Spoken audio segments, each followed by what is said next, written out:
Sarap. Grabe ang init ngayon. Kaya naman lahat tayo ay naghahanap ng ipanglalaban dito. At isa na dyan ang halo-halo. Perfect na perfect ngayong tag-init. Pero parang may iba sa dinayo namin ni Bonita sa Bacoor, Cavite. For today's video ay muli naming binalikan ang Roadies Diner sa Bacoor, Cavite. Dahil nga ako ay sobrang nag-crave sa halo-halo. At naalala ko nga dito ay may kakaibang halo-halo silang ino-offer. Pero bukod sa halo-halo ay isasabay na din namin ang mga pagkain. Kaya naman unang sinubukan ni Bonita ang kanilang garlic parmesan chicken wings na grabe sa laki ng manok, sobrang flavorful at siksik hanggang singit. Sinubukan ko din ang isang flavor ng chicken wings, ang salted egg na isa sa all-time favorite na flavor dito. Sinubukan din namin ang sisig toppers, isa ata to sa masarap na sisig dahil gawa ito sa pork mascara. Medyo spicy din pala to kaya perfect sa mga mahihilig sa maanghang. At di sila magpapahuli sa trending ngayon, ang pare. Pero dito ay hindi overload pero mas improve yung serving nila dahil kumpara dati, ngayon ay mas masabaw siya at mas flavorful. At eto na nga ang pinaka-dinayo namin dito, ang iba't ibang variants ng kanilang halo-halo. Unang tinikman ni Bonita ang kanilang special halo-halo. Typical flavor lang ito at halos same sa ibang halo-halo. Sinunod nga ni Bonita ang mango graham halo-halo. Ang kaibahan nga nito ay ang toppings at dagdag sa halo ay ang fresh na mangga at crushed graham na talaga namang bumagay at tumagdag sa flavor ng halo-halo. So ito naman guys yung kanilang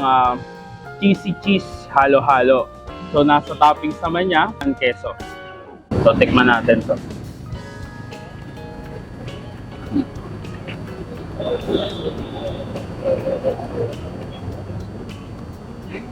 Yung ko lang nalaman na bagay pala ang keso sa halo-halo.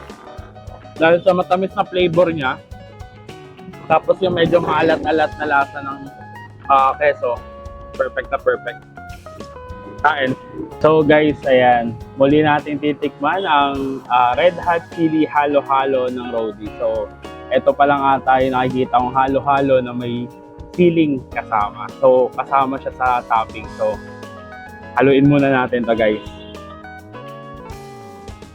So, tikman na natin. Halo na siya.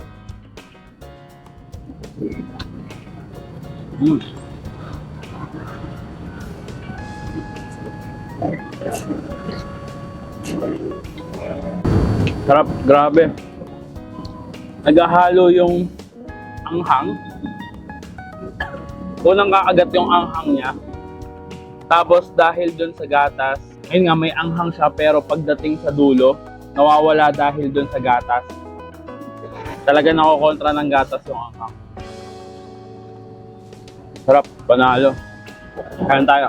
At alam nyo ba, sobrang special ng kanilang halo-halo dito. Dahil napansin ko nung nagpe-prepare sila ng halo-halo, ay wala silang binuhos na gatas. Dahil nga daw, napag-alaman ko, nagawa nga sa gatas ang kanilang gamit na yelo. Kaya kahit matunaw ay di basta-basta tumatabang. Kaya kung gusto nyo ding makatikim ng kakaibang flavor ng halo-halo, ano pang ginagawa nyo dyan? Tara, tayo! At located nga sila sa Daang Hari, Corner Molino Road, Bacoor, Cavite, sa mismong gas station. At huwag mag-alala kung mag-crave ka ng alanganing oras dahil open sila 24 hours at kung malayo at tinatamad lumabas dahil mainit ang panahon, available din sila sa Foodpanda. O ano, tara na! Dito ko muna tatapusin ang vlog for today at muli kita-kits sa susunod naming dadayuhin kung saan may masarap, mura at kakaibang kainan. Please follow us on Facebook, TikTok, YouTube, and Instagram. Thank you for watching and don't forget to eat right and grind. Let's go!